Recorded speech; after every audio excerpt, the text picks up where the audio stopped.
Shock అయ్యారా? నేను ఇప్పుడు పిచ్చి వచ్చింది చూడండి. ఇది ముందు, ఇది బ్యాక్.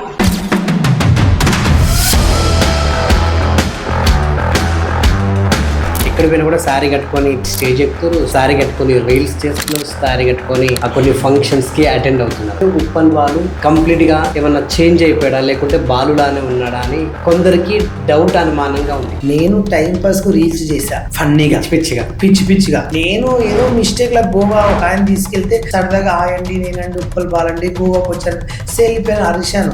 ఆ వీడియో వైరల్ అయి ఫేమస్ అయితే నేను అనుకోలేదు.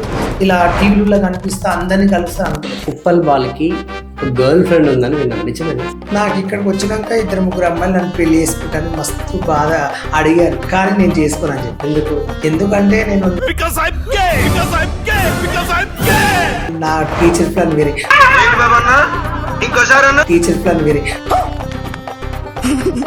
ఏంది నీ టీచర్ ప్లాన్? మా ఫ్యామిలీ సెట్ అయినాక చేసుకుంటాను. ఏం మాట్లాడుతున్నావురా? మీ ఫ్యామిలీ మా ఫ్యామిలీ ఫ్యూచర్ కాదు టీచర్ ప్లాన్. టీచర్ ప్లాన్ మా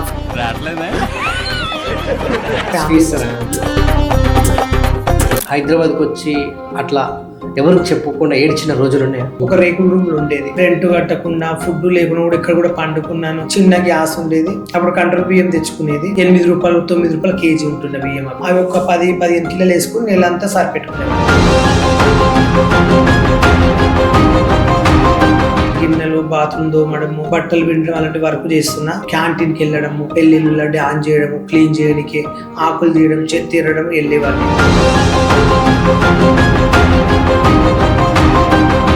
200, 300, 150 అట్లా ఇచ్చేవాళ్ళు అప్పట్లో. అవి తీసుకుని ఇంకా జమ చేసుకుని రెంట్ కట్టుకుని మిగతా డబ్బులు మా అమ్మ నాన్న పంపించేవాళ్ళు. ఎప్పుడైనా సూసైడ్ చేసుకుందామన్న థాట్ వచ్చింది ఎప్పుడైనా? ఎంత నష్టమైనా సరే, నేను కూలి పని చేసుకున్నా సరే, బాత్రూమ్ కడిగినా సరే నేను సాధిస్తాను ఏదో ఒక రోజు అని చెప్పి కష్టపడి పని చేసిన. ఫుడ్ కోసం నేను కొన్ని రాత్రి లేచి పండుకోలేకపోయినా, నీళ్ళు తాగి వండుకున్న పరిస్థితి ఉండే. నాకు సిగ్గుపడలేదు. నేను బాత్రూమ్ కడిగినా చెప్పినా, నేను గిన్నెలు దూరినా చెప్పినా, నేను ఆడవాళ్ళ బట్టలు విండినా, ఎన్నో రకాలుగా వర్క్ చేసిన.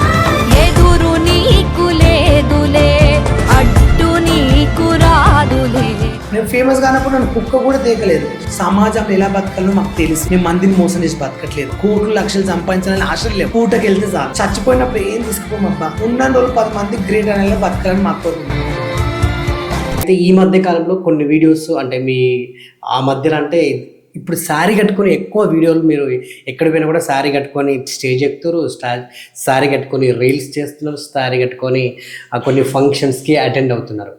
ఇంకోటి లేడీస్ డ్రెస్లు వేసుకొని మీరు కొన్ని స్నానం చేయడము, డ్యాన్స్లు వేయడము, అమ్మాయిలాగా రొమాన్స్ అంటే రొమాంటిక్గా ఇటువంటి వీడియోస్ కూడా చేస్తున్నారు.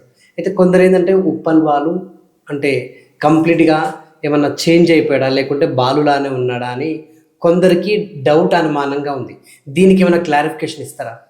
నిజం చెప్పాలంటే నేను మారాలనుకుంటే నేను ఓపెన్గా చెప్పి మారుతాను. నన్ను ఎవరైనా ఏమంటారా?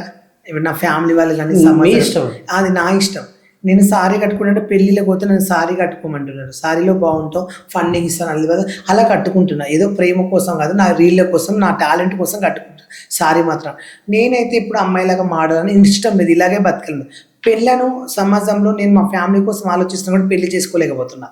ఎందుకంటే పెళ్లి చేసుకుంటారా మీరు? పెళ్లి నేను చేసుకుంటాను, ఇప్పుడైతే చేసుకోలేను. ఎప్పుడు చేసుకుంటానో నాకు తెలియదు. ఇంకో క్లారిఫికేషన్, పెళ్లి చేసుకుంటే అబ్బాయిని చేసుకుంటారా అమ్మాయిని చేసుకుంటారా? నేనైతే అమ్మాయిని చేసుకుంటాను, కానీ అబ్బాయిని చేసుకుంటే ఏం చేస్తాను నాకు తెలియదు. అంటే ఈ క్లారిఫికేషన్ కూడా జనాలకు కావాలని. సో ఉప్పల్ బాల్కి ఒక గర్ల్ ఫ్రెండ్ ఉందని విన్నాను, నిజమేనా? నాకేం లేదు. మీ మరదలా? లేదు, నాకు 7th క్లాస్లో మా ఒక అమ్మాయిని ప్రేమించింది. అప్పుడు కొంచెం ప్రేమ చేసిన లవ్ పెళ్లి చేసుకోవాలని అప్పట్లో అనుకున్నా. అవునా? చిన్న గొడవ విశేషాయి ఇంకా నేను అప్పటికే హైదరాబాద్కి వచ్చేసిన. అంటే ఇప్పుడు బ్రేకప్ అయిందా? బ్రేకప్ అయిపోయింది. ఇప్పుడు అమ్మాయికి పిల్లలు అయినారు, 2 పిల్లలు కూడా. ప్రస్తుతం లవ్ అంటే మా మధ్యలో జస్ట్ మాటలే. లవ్ అంటే మేము ఎప్పుడు కలుసుకుని ఎక్కడికి వెళ్ళలేదు, కలిసి తిరగలేదు. జస్ట్ స్కూల్ ఉన్నప్పుడు చూసుకోవడం, జస్ట్ మాట్లాడుకోవడం. సో ఈడికి వచ్చినాక ఎవరైనా గర్ల్ ఫ్రెండ్స్ ఎవరైనా ఉన్నారా మీకు? లవ్ అట్లాంటిది ఏమన్నా ఎవరి మీద కలిగిందా? నాకు ఇక్కడికి వచ్చినాక 2-3 అమ్మాయిలు నన్ను పెళ్లి చేసుకుంటాను మస్తు బాగా అడిగారు, కానీ నేను చేసుకోనని చెప్పిన. ఎందుకంటే నేను నా టీచర్ ప్లాన్ వేరే, మా ఫ్యామిలీ ఒకటి ఉందని. ఏంది నీ టీచర్ ప్లాన్? మా ఫ్యామిలీ సెట్ అయినాక చేసుకుందామని. మీ ఫ్యామిలీ మా ఫ్యామిలీ ఫ్యూచర్ కాదు టీచర్ ప్లాన్ ఫ్రీజర్ మా ఫ్యామిలీలో కొంచెం బాధలు ఉన్నాయి. మాకు ఇల్లు లేదు ఇప్పుడు ఊర్లో, ఏమి లేదు కాబట్టి ఆ విషయం కోసం. బాణం పనిచేస్తుందా? పనిచేస్తూ మీరు వచ్చి చెక్ చేయండి. అంటే ఇది కూడా నాకు క్లారిటీ. అంటే ఈ ఇంటర్వ్యూలో అంటే ఎమోషన్స్తో పాటు ఆ పోడ్కాస్ట్ ఫన్ కూడా కావాలని చెప్పేసి జస్ట్ ఫన్ కోసమే అడుగుతున్నాను. మిమ్మల్ని ఇబ్బంది పెట్టడం కాదు, ముందే నేను చెప్తున్నా ఆ విషయం కూడా. బాణం పనిచేస్తుందా? పనిచేస్తున్నది. నేను సెక్స్లో కూడా పాల్గొన్నాను. అవునా? ఎవరితో అంటే ఎలా చెప్తారు? అంటే అబ్బాయితోనో అమ్మాయితో? మ్యాక్సిమల్గా నేను ఉన్న దానికి ఎవరితో చేస్తారో అది నీకు తెలుస్తుంది. నేను చెప్పలేను అంత ఓపెన్. ఇప్పుడు చెప్పాలి నాకు. నేను అంత ఓపెన్గా మాట్లాడలేను. నిజానికి ఎవరితో డేట్కి వెళ్ళావు? డేటింగ్ అనేది వెళ్తే అది ఎవరు చెప్పుకోడు, ప్రపంచంలో అందరూ చేస్తారు. అంటే అమ్మాయితో భారతదేశంలో పుట్టే ప్రతి మనిషి సెక్స్ చేయండి ఎవరు బతకరు, అది అందరూ చేస్తారు. దాంట్లో నేను పోయా. అమ్మాయితో పోయినా పోతే అది క్వశ్చన్ ఎవరు చెప్పరు, అది అడగరు కూడా. పోయాను చేశాను అని చెప్పినా అది ఒకటి అంతవరకే. ఇంకా లవ్ మీద నీ ఒపీనియన్ ఏంటి? లవ్ మీద ఇంపార్టెంట్ అంటే మనం లవ్ చేసి నిజంగా ప్రేమ ఉంటే లవ్ చేసుకుని మంచిగా ఉండాలి. కానీ అమ్మాయిని లవ్ చేసుకున్నాక కొట్టడం, వేధించడం, చంపేయడం అలాంటివి ఎన్నో జరుగుతున్నాయి. రేప్ కేసులు కానీ అమ్మాయిని శిక్షించడం కానీ వేస్ట్ నా కొడుకులు, చెత్త నా కొడుకులు అనుకుంటా. లవ్ అంటే సచ్చేదాకా తోడుండాలి. కానీ ఒకటి దొరికినాక ఇంకొకరితో వెళ్ళిపోవడం ఇలాంటివి నాకు నచ్చాయి. ఎవరో మోసం చేశారు గట్టిగా? నన్ను ఎవరేం మోసం చేసి నువ్వు చేసావా? నన్ను ఇన్స్టాగ్రామ్లో మంచులు మెసేజ్ చేసి బాగా నీ టచ్చర్ బాగుంటుంది, నీ బాడీ బాగుంటుంది, నువ్వు కావాలి, నిన్ను మా ఇంట్లో ఉంచుకుంటాము, నువ్వు నాతో పాటు ఉండు, రూమ్లో నీకు రెంట్ కడతాను, నీ ఫ్యామిలీ అంతా చూసుకుంటాను, నా ఆస్తిలో నీకు సగం వాటా ఇస్తా, నాతో ఉండాలని అడిగే వాళ్ళు చాలా మంది ఉన్నారు. కానీ నీ ఆఫర్లు వస్తున్నాయి కానీ నేను ఒప్పుకోలేదు ఎప్పుడు. ఎందుకు? ఇప్పటికీ అడుగుతారు చాలా మంది, బాలు నువ్వు బాగుంటావు, నాతో ఉండాలి లైఫ్ లాంగ్, మంచిగా ఉండు. అడిగేది అబ్బాయిలా అమ్మాయిలా? అబ్బాయిలు ఎక్కువ అడుగుతున్నారు. నీ ఆఫర్లు ఏంది? ఎందుకంటే వాళ్ళు అడుగుతున్నారు. ఎందుకంటే నాకు ఏది స్వీకరించలే, అలా అనుకోలేదు. నేను ఏదో ఫండింగ్ అడుగుతున్నా, లైట్ తీసుకున్నా, అంత పట్టించుకోండి. ఓకే. ఇప్పుడు మీరు చాలా ఈవెంట్లలో పాల్గొంటూ ఉంటారు కదా, సో అక్కడికి పోయినప్పుడు బాలును ఏ విధంగా రిసీవ్ చేసుకుంటారు? నేను ఈవెంట్లకు పోతే చాలా మంది లైక్ చేస్తారు, కొంతమంది ఏంటంటే నన్ను వేరేలా చూస్తారు, డిఫరెన్స్గా. ఏంది ఆ డిఫరెన్స్? ఏమో తెలియదు. ఒక్కొక్కరు రూమ్కి వస్తా అంటారు, రూమ్కి వచ్చి ఏం చేస్తారో నాకే అర్థం కాలేదు. ఒక్కొక్కరు ఇట్లా నడుము పట్టుకుంటారు, బాలు నువ్వు అమ్మాయిలా బాగుంటావు అని ఇట్లా చేయి పట్టుకుని పిసుకుతారు, ఎక్కడెక్కడో చేయలేస్తుంటారు. నీకేమనిపిస్తుంది అప్పుడు చేయలేసినప్పుడు? నాకు అప్పుడు మండుతుంది. అంతేనా? చెత్త నాకు వేస్ట్ కొడుకు వీడేంద్రా వేస్ట్ ఉండకూడదు. ఓకేనండి, మంచిది అన్నయ్య, ఓకే సార్, మళ్ళీ కలుస్తానండి అని అలా చెప్పేసి తప్పించుకుంటా. సో ఆడవాళ్ళు ఎలా రిసీవ్ చేసుకుంటారు? నేను ఉప్పల్ బాల్ మంచి ఆయన నీ ఫ్యాన్ అని అంటారు. ఓకేనా, thank you so much, photo ఒక చిన్న వీడియో ఇవ్వ, మా ఫ్రెండ్ బర్త్డే విషయం చెప్పవా, మా ఫ్రెండ్స్ అందరికి హాయ్ చెప్పని అడుగుతుంటారు అమ్మాయిలు. ఓకే సేమ్ అని చెప్తుంటా, అంతే. నేను అంత పట్టించుకోను. నా దగ్గరికి ఎవరైనా వచ్చి అమ్మాయి బాలు ఫోటో వీడియో అంటే ఇస్తారు ప్రేమతో, అంతవరకు నమస్తే అన్నమాట. నెంబర్ ఇవ్వమంటే కూడా ఎవరికి ఇవ్వను నేను. లేడీస్కి, ఎవరికి? బాయ్స్కి ఇస్తావు? బాయ్స్ కూడా కొంతమందికి ఇస్తా, కొంతమందికి ఇవ్వను. ఇప్పుడు బాయ్స్కి ఇచ్చి మాట్లాడితే ఏం కదా అబ్బా, లేడీస్తో మాట్లాడితే రేపు నాడు రికాల్ చేసి ఏమని చేస్తే నా మీద వస్తే బదిలం కావడం నాకు ఇష్టం లేదని నేను చేయను. అన్న బాణం పని చేయాలి కదా ఫస్ట్ ఆ టైంలో. బాణం పని చేస్తారా చెత్తనా కొడుక? బాణం ఎందుకు పని చేయదు? బాణం పని చేస్తున్న అమ్మాయిలు ఈ రోజు రేపు అమ్మాయిలతో ఏం పని అబ్బా మనకు? బాణం పని చేస్తుందంటే నేను పెళ్లి చేసుకుంటే నా వైఫ్తో ఉంటాను, నా వైఫ్తో ఉంటాను, నేను బయట వాళ్ళతో ఉంటానని నా కోరిక లేదు. నేను పెళ్లి చేసుకుంటే నేను నా ఫ్యామిలీతో ఉంటా. ఇప్పుడు నువ్వు పెళ్లి చేసుకున్నావు అనుకో, ఇవన్నీ మానేస్తావా? ఎవరు? నువ్వు. అదే పని ఇదే పని, అంతేనా? రెండు ఉంటాయి. మరి నువ్వు ఎక్కువ ఎప్పుడు చూసినా కూడా ఫుల్ బిజీ ఉంటావు, ఆ ఊరు ఈ ఊరు, ఆ స్టేట్ ఈ స్టేట్, గోవా అక్కడిక్కడ పోతా ఉంటావు. మరి వైఫ్ వచ్చినాక అన్ని చోట్ల అట్లా పోవడానికి ఉండదు కదా. అలాంటివి ఓకే అయితేనే పెళ్లి చేసుకుంటాను, నా ఇష్టం అది, నేను లైఫ్ ఎంజాయ్ చేయాలి, నాకు రూపాయి కావాలంటే నేను తిరగాలి కదా. నువ్వు మరి అక్కడ సుఖపెట్టకపోతే వేరే వాళ్ళతో వెళ్ళిపోతుంది. సుఖపెట్టినాకనే పోతుంది, సుఖపెట్టలే నీకు చూస్తావా? లేదా నువ్వు వచ్చి సుఖపెట్టు, మరి నేను సుఖపెట్టాలా? నేను లేనప్పుడు వచ్చి. మరి నీ క్వశ్చన్ ఎలా ఉంది? సుఖపెట్టకుంది పెళ్లి ఎందుకు చేసుకుంటారు? అది కాదు, నేను ఓపెన్గా అడుగుతా, కొంచెం కెమెరా ఆఫ్ చేసే. కెమెరా ఓకేనా? కెమెరా ఆఫ్ చేస్తుండే ఓపెన్గా నార్మల్ అడుగుతున్నా. నిజంగా నువ్వు పెళ్లి చేసుకుంటావా? నిజంగా నేను పెళ్లి చేసుకుని కాపురం చేస్తా. అది అబ్బాయిని చేసుకుంటావా అమ్మాయినా? అమ్మాయిని చేసుకుంటారు, అమ్మాయిని చేసుకుంటారు కానీ అబ్బాయిని చేసుకుని ఏం చేస్తారు? నువ్వు అమ్మాయిని చేసుకుంటా, అబ్బాయిని చేసుకుంటా? నేను అమ్మాయినే. మరి నేను కూడా అమ్మాయినే చేసుకుంటా. అమ్మాయి ఒకవేళ నేను అబ్బాయిని చేసుకోవాలంటే నేను డైరెక్ట్ చెప్తా కదా, నేను అబ్బాయిని పెళ్లి చేసుకుంటా, ఎవరైనా ఉన్నారా ఉంచుకుంటా, నేను డైరెక్ట్ చెప్తా కదా, నాకేం భయం. ఉంచుకుంటా కూడా తప్పేముంది, ఇప్పుడు నేను అబ్బాయిని చేసుకోవాలంటే డైరెక్ట్ చెప్తా, చేయమని అవునండి నేను అబ్బాయిని పెళ్లి చేసుకుంటే అబ్బాయితో ఉంటానని చెప్తా. నాకెందుకు భయము, దొంగతనం ఎందుకు, నాకెందుకు పబ్లిసిటీలో భయపడనికి, ఓపెన్ డైరెక్ట్ మాట్లాడగలుగుతాను. నేను అస్సలు భయపడను ఎవరికి. ఎందుకంటే నేనే నా బతుకు, నా లైఫ్, నా జీవితం నేను బతుకుతున్నా, నేను ఒకరి కోసం బతకట్లేదే. ఓకే. అయితే జనరల్గా ఉప్పల్ బాలుకి ట్రాన్స్జెండర్లకి బాగా బాండింగ్ ఉంటుందని విన్నా, నిజమేనా? అవును ఉంది. ఎందుకు? నా ఇష్టం అబ్బా, వాళ్ళు నాకు లేనప్పుడు అన్నం పెట్టిండ్రు, వాళ్ళని నేను నమ్ముతాను. నాకు ఒకప్పుడు రెంట్ లేనప్పుడు, రూపాయి డబ్బు లేనప్పుడు వాళ్ళే నాకు హెల్ప్ చేశారు, వాళ్ళే నన్ను ఆదుకున్నారు, వాళ్ళే నన్ను సాదరించి వాళ్ళ ఇంట్లో తీసుకెళ్ళి రెంట్ కట్టి బట్టలు ఇప్పించి ప్రేమ చూపించారు. వాళ్ళు సేమ్ ఎట్లా అంటే ఎంత అలా ఇలా ప్రేమ చూపించారు కాబట్టి వాళ్ళంటే నాకు చాలా గౌరవం. సో బాలు కూడా వాళ్ళలాగే ఆపరేషన్ చేసుకోబోతున్నాడు, నేను ఆల్రెడీ సగం చేంజ్ అయ్యాడు అని బయట నుంచి ఒక టాక్ అనిపిస్తుంది. దానికి ఏమైనా క్లారిఫికేషన్ ఇస్తారా?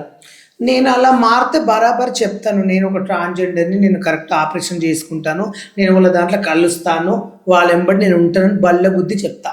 నేను వాళ్ళతో పాటు వెళ్తా, వాళ్ళ దోస్తులను తిరుగుతా, వాళ్ళ బర్త్డేలకు వెళ్తా, వాళ్ళ ఫ్యామిలీ నేను తిరుగుతానబ్బా.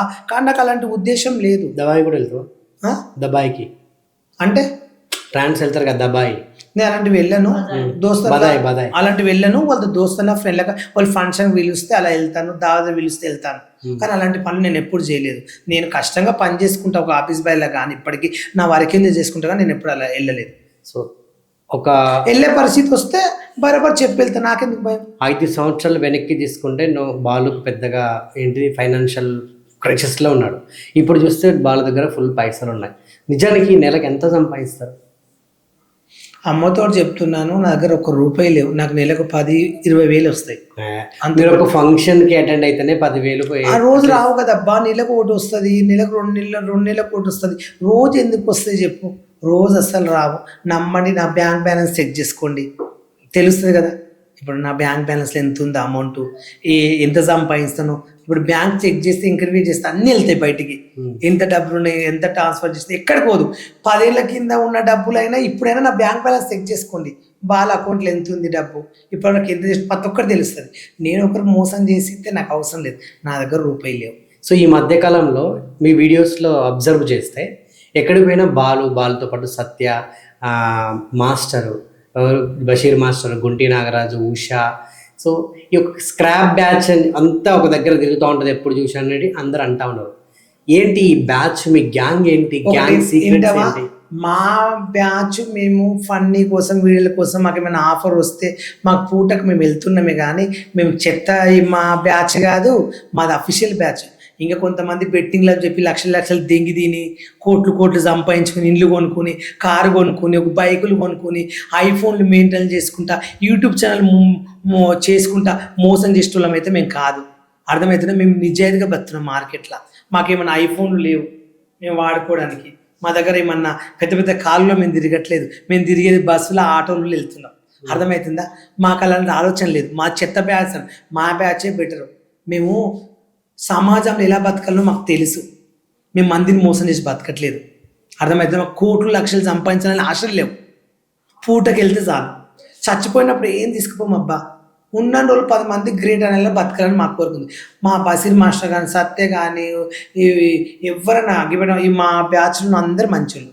లల్లి కానీ, ఎవరైనా ఉషా కానీ, ఆవేశం స్టార్, ఎవరైనా వైజాగ్ సత్య, ప్రతి ఒక్కరు మంచోళ్ళు అబ్బా. సో వైజాగ్ సత్యకు నీకున్న ఆ బాండింగ్ ఏంటి? అంటే మిగతా వాళ్ళతో కంపేర్ చేస్తే సత్యకి నీకు చాలా గట్టి బాండింగ్, సో ప్రతిదీ కూడా మీరు ఇద్దరు షేర్ చేసుకుంటారని విన్నాను. సో ఏంటి సత్యకి నీకున్న బాండింగ్? సత్యకు నాకేంటంటే, సత్య మంచోడు, చాలా మంచి వ్యక్తి. కోపం వస్తే కొంచెం పిచ్చిగా మాట్లాడతాడే, కానీ చాలా మంది, ఎందుకంటే నేను మా ఫ్యామిలీ కోసం బాగా కష్టపడతా కాబట్టి సత్యకి ఇష్టం అన్నట్లు. నువ్వు ఎప్పుడు మీ ఫ్యామిలీ కోసం ఆలోచిస్తావు, నేను ఇంకా గొడవలు అరుస్తూ ఉన్నది, ఇట్లా గొడవలు పెట్టుకుంటా చిల్లరగా నేను అఫీషియల్గా ఇట్లా మాట్లాడతా, బాలు ఎవరంటే నాకు అందరు కొట్లాటలు పెడతారు, అందరు గొడవ పెట్టుకోవడం, నువ్వైతే మంచిగా ఉంటావు అంటాడు. సత్య ఏంటంటే నాకు కోపం వస్తే ఓపెన్గా మాట్లాడతావు, కానీ తన మైండ్ చాలా మంచిది. ఎందుకంటే నేను మా ఫ్యామిలీ కోసం బతున్నా కాబట్టి సత్యకు అట్లా అంటే ఇష్టం. నువ్వు ఎప్పుడు మీ వాళ్ళ వాళ్ళ కోసం బతావు, మీ వాళ్ళ కోసం రూపాయి ఖర్చు పెడతావు, వాళ్ళ కోసం నువ్వు ఆలోచిస్తావు అని బాగా లైక్ చేస్తాను. సత్య అంటే నాకు చాలా మంచి. నేను ఎక్కడికైనా పోతే నన్ను కేర్గా చూసుకుంటాను. నాకు ఫుడ్ విషయం కానీ, వాటర్ విషయం కానీ, నాకు ఇలా అయిందని, నాకు హాస్పిటల్ నొప్పి వస్తే కూడా, సడన్ కడుపు వస్తే కూడా హాస్పిటల్ తీసుకెళ్ళి జైన్ చేసి నన్ను చూసుకున్నాడు. అట్లా మళ్ళీ సత్యకు జ్వరం వచ్చినా ఏమొచ్చినా నేను చూసుకుంటా. అట్లా మా బంధం ఒకటి. తనకు ఎవరు లేరు, ఒక్కడు ఉంటాడు హైదరాబాద్లో, నేను ఒక్కడు ఉంటా. కాబట్టి మేమిద్దరం బెస్ట్ ఫ్రెండ్ లాగా. తనకేమైనా ఆపద వస్తే నేను చూసుకుంటా, నాకేమైనా ఆపద వస్తే సత్య చూసుకుంటాడు. అట్లా మేమిద్దరం బెస్ట్ ఫ్రెండ్స్ లాగా ఉంటాం. మరి ఈ పూజకు పనికిరాని ఈ పువ్వులు పెళ్లి చేసుకుంటాయా ఒకరొకరు? చూడండి, మేము పెళ్లి చేసుకోవడానికి కాదు, మేము ఒక బెస్ట్ ఫ్రెండ్స్ లాగా. ఎప్పటికి మేమిద్దరం మీ బెస్ట్ ఫ్రెండ్ ఆయన ఎప్పటికైనా నాకు యూట్యూబ్లో కానీ, హైదరాబాద్లో కానీ చాలా మంది ఉన్నారు. కానీ సత్య మంచి ఫ్రెండ్, చాలా మంది ఉన్నారు. తర్వాత సత్య తర్వాత నా ఫ్యామిలీ ఉంది, బయట నాకు చాలా మంది ఫ్రెండ్స్ ఉన్నారు. ఓకే. సో ఇప్పుడు మీకైతే ఈవెంట్స్ అయితే గట్టిగా వస్తున్నాయి, ఎప్పుడు చూసినా ఈవెంట్లలో ఉంటుంటుంది. ఏం లేదు, వస్తే పోతే ఎట్లా ఖాళీ ఉంటాం. ఎప్పుడు చూసినా గోవా, లేకుంటే మనాలి, లేదంటే ఊటీ, ఎక్కడెక్కడో. ఇప్పుడే ఊటీ వచ్చిన ఆ మధ్యకాలంలో వీడియోస్ చాలా తిరుగుతుంటే నాకు ఇష్టం కొంచెం. కానీ ఇప్పుడు ఆరోగ్యం బాగుంది కాబట్టి ఇప్పుడు ఎంజాయ్ చేయాలని తిరుగుతా, వీడియోల కోసం అటు రేపు శాత కాబట్టి తిరగలేను కదా అని ఇప్పుడు తిరుగుతున్నా. ఓకే. అండ్ మీకు అంటే బాగా ఎక్కువ ఇష్టమైన ప్లేస్ ఏంటి? ఎక్కడికి పోతారు ఎక్కువ శాతం? నాకు ఇష్టమైన ప్లేస్ అంటే గోవా. శారీలో వీడియోస్ చేశారు, లంగా ఓన్లో వీడియోస్ చేశారు, పంజాబీ డ్రెస్ వేసుకొని, స్కర్ట్ వేసుకొని, ఇలా మోడర్న్ డ్రెస్లలో అన్నిట్లో కూడా వీడియోస్ చేశారు. అయితే గోవాకి ఇన్నిసార్లు పేరు కదా, బిగ్ని వేసుకుని ఎప్పుడు చేయాలనిపించలేదా? నేను అంత దిగజారి వేసుకుని చిల్లరగా చేయాలని నాకు ఇష్టం లేదు, అలాంటి చెయ్యనండి. ఒక్కసారి నా కోసం ఈసారి ట్రై చేస్తావా? చెయ్యను బిగ్ని చెయ్యను, అలాంటి చిల్లరగా వేసుకోను, అఫీషియల్గా వేసుకుని చేస్తాను. సో మొన్నటిదాకా కొత్త హెయిర్ స్టైల్ ఉండే కదా గోవాకి వచ్చిన, అల్లించుకున్నా, తీసేసాను. నాకు నచ్చింది, పోయినప్పుడు అలా వేయించుకుంటా. బాగా వేయించుకుంటావా? బాగా బాగా. ఎక్కడ ముందా? ఇదంతా ఇక్కడ ఇది వేసుకుంటా. ఇటు ముందే వేయించుకుంటావా వెనకనా? ముందు నుంచి వెనక. బాగా ఇష్టం అనుకోండి నీకు వేయించుకోవడం. బాగా వేస్తావు కదా. ఓకే. ఎవరు నీ ఫేవరెట్ యాక్టర్? ఎవరు? ప్రభాస్. ఎందుకు? నాకు ఇష్టం. ఇంక అంత కట్అవుట్ బాగుంటాడు అలా అని కాదు, ఇష్టం ఇంక ఆయన అంతే. హీరోయిన్ అనుష్క ఇప్పుడు లేదు కదా, మరి ఆయన ఇష్టమేనా? నయనతార. ఓకే. సో అగ్గిపెట్ట మచ్చ గురించి నాకు కొంచెం మీ నుంచి వినాలని. ఎప్పుడు చూసినా నీ అక్కడే అని చెప్పి అరుస్తూ ఉంటాడు కదా, అది రియల్గా వీడియోస్ కోసమేనా లేకుంటే ఏంటి? తాగితే పిచ్చిగా చేస్తాడు. అబ్బా తాగుకుంటే మంచిగా ఉంటాడు, తాగితే కొంచెం సైకోలా చేస్తాడు, చిల్లరగా. తాగుకుంటే మంచోడే. ఓకే. ఫైనల్గా ఒకటి అడుగుదా అనుకున్నా. నాకు తెలిసి మీరు ఇంత ఫేమస్, చాలా వీడియోస్ ప్రమోట్ చేస్తూ ఉంటారు, మరి బెట్టింగ్ యాప్స్ ప్రమోట్ చేయమని మీ దాకా రాలేదు ఎప్పుడు? నన్ను అడిగారు 5 లక్షలు 10 లక్షలు ఇస్తామని. అవునా? బెట్టింగ్ యాప్ చేయమని ఫోన్లు వచ్చావి. నేను చేయనండి అలాంటివి అని చెప్పాను. ఓకే. సో ఇప్పుడు మిమ్మల్ని వీడియోస్ చేసిన ఇమ్రాన్ ఖాన్, అదేవిధంగా హర్ష సాయి, భయ్యా సన్నీ యాదవ్, చాలామంది ఇప్పుడు ఉన్న యూట్యూబర్స్ సో నెలకు 10 కోట్లు 20 కోట్లు సంపాదించాలని చెప్పేసి ఇప్పుడు అన్ని బయటపడుతున్నాయి. సో కొందరు అయితే దేశం వదిలిపెట్టి పారిపోయారు, కొందరు అప్స్కాండ్లో ఉన్నారు, ఎక్కడో దాక్కున్నారు. ఇప్పుడు ఒక 4-5 మొన్న శ్యామల, అంతకుముందు రీతు చౌదరి అండ్ వీళ్ళు టేస్టీ తేజ వీళ్ళు అటెండ్ అయ్యారు, మిగతా అంతా అప్స్కాండ్లో ఉన్నారు. సో వీళ్ళ గురించి మీ అభిప్రాయం ఏంటి? ఏముంది, అలా దొంగ చేసి ప్రజలను చంపి ప్రజల సొమ్ము తీసుకుని బతికినట్ల వాళ్ళు బెట్టింగ్ యాప్లు చేసి వాళ్ళ జీవితాలు నాశనం చేస్తున్నారు మందివి. సోషల్ మీడియాలో వాళ్ళు పిచ్చి వీడియోలు చేసి చిన్న పిల్లలతో వీడియోలు చేసుకుని చిల్లరగా బతికి అట్లా చేశారు కాబట్టి వాళ్ళని జైలు వేయమని కోరుకుంటున్నారు. సో మీరు ఇమ్రాన్ గారితో కూడా వీడియోలు చేశారు కదా, అప్పుడు మీకు తెలుసు ఆయన బెట్టింగ్ యాప్స్ ప్రమోట్ చేస్తున్నప్పుడు? లేదు, నాకు ఇమ్రాన్ పరిచయం అయినప్పుడు మంచి వీడియోలు చేసే వాళ్ళకి పరిచయం అయినా, బెట్టింగ్ యాప్లు చేసేది ఇమ్రాన్ నాతో ఎప్పుడు చెప్పలేదు, నాతో ఎప్పుడు మాట్లాడలేదు. ఇప్పుడు ఏమనిపిస్తుంది, ఆయన కూడా పేరు బయటకు వచ్చేసరికి ఇమ్రాన్ పేరు ఎందుకు ఇలా చేశాడు? మంచిగా వాళ్ళ ఫ్యామిలీ మంచి రీల్ చేసుకునేవాడు, మంచి ఫండిగా నవ్వుపించేవాడు, యూత్ అంతా ఎగబడేటోళ్ళు పిల్లలు. వీళ్ళు ఎందుకు చేసిండని బాధ అనిపిస్తుంది, కానీ మరి డబ్బు కోసం చేసిండు అనుకుంటా అంతే. సో హర్ష సాయి కూడా ఎన్నో వీడియోలు చేశాడు, ఎంతోమందికి హెల్ప్ చేశాడు. ఈరోజు హర్ష సాయి తోటి ఈ బెట్టింగ్ యాప్స్ మొదలైనని చెప్పేసి బయటకు వినిపిస్తున్నాయి. ఇప్పుడు హర్ష సాయి అప్స్కాండ్లో ఉన్నాడు, ఎక్కడో పారిపోయి దాక్కున్నాడు అని చెప్పేసి అంటున్నాడు. వాడు పెద్ద దొంగ, డబ్బులకు సాయం చేస్తే ఇక్కడ కోట్లు దెంగి తిన్నాడు. తెలుగులో అందరూ దేవుడు అన్నారు వాడిని. ఇప్పుడు వాడిని నిజం స్వరూపం అన్నారు. ఇప్పుడు ఎవరైనా మనిషి మంచోడని నమ్ముతారు, కానీ వాళ్ళలో ఎంత ఇష్టం ఉంటుందో ఎవరికి తెలియదు. ఇప్పుడు బయటపడ్డాక ఒక్కొక్కరి గురించి చదువు లేట్. అంతకుముందు దేవుడు అబ్బా మంచోడన్న మంచన్న తొక్క రైతు బిడ్డ అనేటోడు కూడా చేసినారు పల్లె ప్రశ్న. ఆయన పేరు కూడా వచ్చింది, ఆయన పేరు కూడా వచ్చింది. వాడు పెద్ద దొంగ. వాడు ఒకప్పుడు ఫేమస్ కాకముందు మా ఎంబడి ఉండి మాకు అవి మూసేటోడు. అవునా? మా ఎంబడి టిక్ టాక్ లా మా ఎంబడి తిరిగేవాడు. బ్యాగులు కావాలంటే మోసేటోడు. అప్పుడు మూసేటోడు, మా ఎంబడి ఇలవాడటోడు. మేము ఫేమ్ ఉన్నప్పుడు మా వెనకాల లాస్ట్ లేవాడటోడు పల్లవి ప్రశాంత్. ఇప్పుడు రైతు బిడ్డ అని చెప్పి బిగ్ బాస్ పోయి మందిని మోసం చేసిండు, కానీ అంతకుముందు వేస్ట్ గాడు. ఓకే, ఇప్పుడు కూడా ఆయన పేరు వినిపిస్తుంది. వాడు పెద్ద చిల్లర్ గాడు ప్రశాంత్. ఓకే, ఈ మధ్య ప్రశాంత్ వేస్ట్ గాడు. ఎందుకంటే నన్ను ఒకసారి అవమానించింది కూడా, వాడు పెద్ద చిల్లర్ గాడు. అవునా? దే విషయంలో ఇమ్రాన్ తా బిగ్ బాస్ కు ఏ టైంలో కలవనీకి వచ్చాడు. నేను ఇమ్రాన్ వీడియో తీసుకుంటే బాలు కూడా ఉంటాంటే నువ్వు ఉండొద్దు పక్క జరగను అన్నాను. బాలు ఎందుకు ఉండొద్దు అని చెప్పి ఇమ్రాన్ అన్నాడు. బాలు ఉంటేనే నేను చేస్తానని ఇమ్రాన్ అంటే వద్దన్నాడు. వాడు బతికేందో వాడేందో నన్ను వద్దన్నాడు. అప్పుడు నుంచి అనుకున్నా ఇది పెద్ద వేస్ట్ గా ఈయన పక్క నేను ఎందుకు ఉంటా అని చెప్పి నేను ఇప్పుడు నీ స్థాయి ఇక్కడి నుంచి ఇక్కడికి వెళ్ళిపోయింది, నీ గ్రాఫ్. నువ్వు ఇప్పుడు ఈ స్థాయిలో ఉన్నావు. మరి వాడు మందిని మోసం చేసి డబ్బులు సంపాదించుకున్నాడు, ఎప్పుడు బాగుపడాడు. ఏదో ఒక రోజు డబ్బులు లేదా రోగం వచ్చి పడతారు. నాకు తెలిసినంత వరకు నన్ను అవమానించిన ప్రతి ఒక్కటి నేను డైరెక్ట్ తిడతా ఓపెన్ గా. సో ఫైనల్గా ఈ బెట్టింగ్ యాప్స్ గురించి చాలా చెప్పాలనుకుంటున్నాను, ఎందుకంటే చాలా మంది పొద్దున్న లేస్తే గత వారం 10 రోజుల ఫ్యామిలీలో ఇప్పుడు బెట్టింగ్ యాప్ల వల్ల ప్రజలు కాదు పోరగాలు చచ్చిపోతున్నారు. ఇప్పుడు బెట్టింగ్ యాప్ చేస్తుంటారు ప్రజలు. చేసినప్పుడు ఇంట్లో అమ్మనాయని అడుగుతారు, ఇయ్యరు. అమ్మనాయని చంపేసి బంగారం గింగారం ఎత్తుకపోయి బెట్టింగ్ యాప్లు ఆడతారు. ఒక మాట ఎగ్జాంపుల్ చేస్తారా చేయరా, అది దిగజారినప్పుడు ఎన్నిటికన్నా వెళ్ళిపోతారు వాళ్ళు, తెగిస్తారు. ఇంట్లో వాళ్ళని కూడా చంపి ఉండబోతారు డబ్బులు. అప్పుడు ఏం చేయగలుగుతావు చెప్పు? నమ్ముకున్న తల్లిదండ్రులు పెళ్ళని కూడా చంపి బంగారం ఎత్తుకపోయి తాలి పొట్టు కూడా అమ్ముకుని కూడా బెట్టింగ్ యాప్లు ఆడతారు. అట్లా ఆడిండ్రు. ఎంతమంది చచ్చిపోతుంది వాళ్ళ వల్ల. ఎంత వీళ్ళు లక్షలు దెంగి తిని బిల్డింగ్లు కట్టుకుని కారు కొని బెంచ్ కాలు తిరిగి వెనక డబ్బులు కోట్లు కూడా దెంగిరు. మరి ఎంతమంది ప్రజలు చచ్చిపోయి ఏడుస్తున్నారు, అవి చూస్తలేరు. వీళ్ళు బెట్టింగ్ యాప్లు చేయమని చెప్పి వీళ్ళు చెప్పమంటే వీళ్ళు సిగ్గు లేకుండా ఎట్లా చేస్తారు? ఒక మాట సిగ్గు లేదా? డబ్బులు తీసుకుని బెట్టింగ్ యాప్లు ఎలా చేయమంటారు? వీళ్ళకు ఎవరిచ్చిన రైట్స్ చేయమని? మరి మా కాపర్ వచ్చి మీరు చేయలేదే మరి చెప్పండి. ఇలాంటి వాళ్ళు కఠినంగా రేవంత్ రెడ్డి సీఎం గారు మీకు చేతులెత్తి నమస్కారం పెడుతున్నాను. ఎందుకంటే మీరు ఎంతో కష్టపడి అన్ని ఎదుర్కొని చాలా చూసి ఎన్నో జైలు నుండి ఎంతో అనిపించి ఈరోజు మీరు ఒక ఏమంటారు ఊరికే రాలేదయ్యే కూకున చేరు ఒక్కొక్క మెట్టు ఎక్కి ఎక్కి ఈరోజు ఒక సీఎం అయ్యాడంటే ఆయన ఎంత కష్టపడితే సీఎం అయి ఉంటాడు. ఒక మాట ఇప్పుడు కేసీఆర్ ఉన్నాడు, 10 సంవత్సరాలు ఆయన సీఎం అనుభవించాడు, ఎన్నో మంచి పనులు చేశాడు. ఒక మాట ఎవరికి వాళ్ళు. జగన్ సీఎం అయ్యాడు, ఆయన ఎన్నో పనులు చేశాడేమో. ఇప్పుడు రేవంత్ రెడ్డి, ఇప్పుడు పవన్ కళ్యాణ్ సార్ అయ్యాడు, ఎంతో మంది అవుతుంటారు. ఒక మాట కానీ వాళ్ళు బెట్టింగ్ యాప్లు చేయమని చెప్పలేదే ఏ రోజు.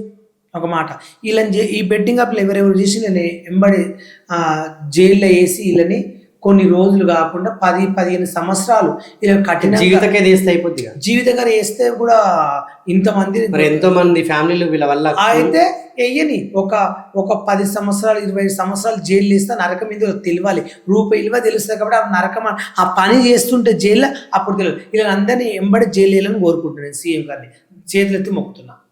ఓకే, సో కానీ ఫైనల్గా మీరైతే బెట్టింగ్ యాప్స్ నిజంగా ఇంత ఫేమ్ ఉండి కూడా మీ దాకా ఇంత అవకాశం వచ్చి కూడా చేయలేదు చూడు, గ్రేట్ నిజంగా. 2,64,000 మంది ఉన్నారు నాకు, కానీ నేను బెట్టింగ్ యాప్లు చేయనని చెప్పిన. చిత్త గేమ్లు ఆడండి, ఈ ఆట ఆడండి, ఆ ఆట ఆడమని ఇలా చెప్పండి అన్నారు. నేను చెప్పానండి అన్న, డబ్బులు ఇచ్చి నాకు వద్దు, నేను నేను చేయనండి అంట. నేను చేయను కూడా. నేను డబ్బుల కోసం ఆశపడను, ఆ డబ్బులతో నేను బతకలేను.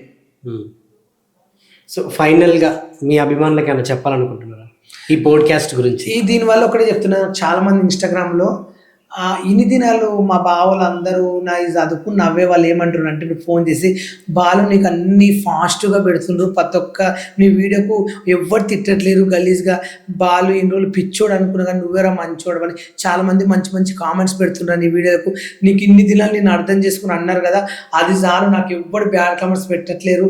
నేను దానికి నేను చేయలెత్తి దండం పెడుతున్నా. ఎందుకంటే ఒకప్పుడు నాకు బ్యాడ్ కామెంట్స్ పెడితే మా ఫ్యామిలీ వాళ్ళు గలీజ్గా పెడుతున్నారు, మా సొంత చెల్లి వాళ్ళందరూ ఏడ్చి తిట్టారు, వీడియోలు చేయొద్దు నువ్వు, ఇవన్నీ బంద్ చేసుకోవాలి నువ్వు అని. మా ఇంట్లో వాళ్ళు చాలామంది నన్ను బాగా వేధించారు. కానీ ఇప్పుడు అందరూ మంచి కామెంట్స్ పెడుతున్నారు. Thank you so much. నేనైతే ఎవరు ఏమనుకున్నా సరే నేనైతే బతికేది మాత్రం నా ఫ్యామిలీ కోసం, నా జీవితం కోసం. ఎందుకంటే మా నాన్నగారు చనిపోయారు, మా నాయనమ్మ చచ్చిపోయింది. ఒకటే చెప్పింది మా నాయనమ్మ, కష్టపడి రూపాయి సంపాదించుకొని దొంగతనం చేయను, ఒక మనిషి దగ్గర దోచుకుని తినకు, ఎప్పుడైనా ఒకరిని మోసం చేసి ఎప్పుడు తిన్నా నీకు అది ఉండదు, ఏదో విధంగా దేవుడు భగవంతుడు అంటున్న పైనుంచి చూస్తాడంట ప్రతి ఒక్కరిని అని చెప్పారు. నేను అదే పాటిస్తున్నాను ఇప్పటికీ. ఓకే, సో ఎలా ఉంది మా పోడ్కాస్ట్? ఫస్ట్ టైం పోడ్కాస్ట్లో పాల్గొన్నాను. Thank you so much. కొన్ని బాధలు ఉన్నాయి, కొన్ని కష్టాలు ఉన్నాయి, కొన్ని ఉన్నాయి. నేను అన్ని అనుభవించిన, నాకైతే చాలా మంచిగా అనిపించింది. థ్యాంక్ యూ సో మచ్ నన్ను పిలిచినందుకు. ఈ ఛానల్లో నాకు ఇంత మంచిగా ఫస్ట్ టైం నా ఫ్యామిలీని ఏడిపియడం, నాకు ఇలా బాధగా జరిగింది కాబట్టి మంచిగా అనిపించింది. Okay, thank you so much. మీరు ఇంకా జీవితంలో అంచెలంచెలుగా ఎదగాలని, మీకు మరిన్ని అవకాశాలు రావాలని, ఇంకా ఫైనాన్షియల్గా కూడా మీరు మంచి స్థాయికి వెళ్ళాలని మనస్ఫూర్తిగా కోరుకుంటున్నాను. Thank you so much.